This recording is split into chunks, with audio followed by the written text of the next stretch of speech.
আওয়ামী লীগের সাবেক সংসদ সদস্য হাজী সেলিমের গুলশান আরা মাসুদা টাওয়ারে আজ সকাল 12টার দিকে সেনাবাহিনী একটি অভিযান চালায় এবং এই ভবনের যে ভিতরের আন্ডারগ্রাউন্ড বা বেসমেন্ট, সেই বেসমেন্ট থেকে 6টি গাড়ি উদ্ধার করা হয় এবং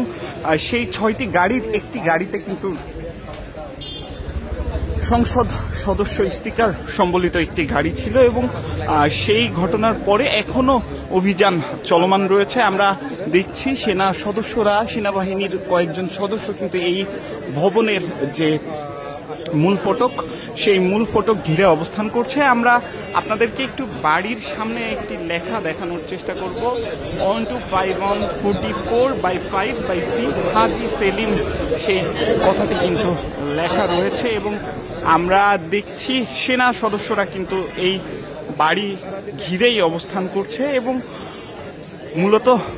যে 6টি গাড়ি এখানে উদ্ধার করা হয়, সেই 6টি গাড়ির যে পরিচয়, সেই পরিচয়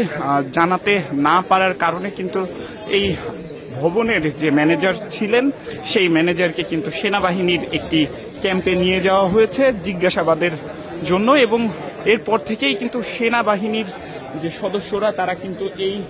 ভবনের সামনে ঘিরে অবস্থান করছেন এবং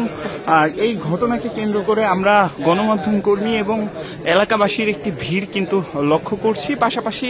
আপনাদেরকে জানিয়ে রাখছি, গুলশান আরা মাসুদ টাওয়ার কিন্তু হাজী সেলিমের সাবেক যে সংসদ সদস্য, আওয়ামী লীগ সরকারের সময় যিনি সংসদ সদস্য ছিলেন, তার বেশ কয়েকটি ভবনের একটি ভবন কিন্তু এই গুলশান আরা মাসুদা টাওয়ার এবং সেখানেই কিন্তু আজ সকাল থেকে সেনা সদস্যরা অভিযান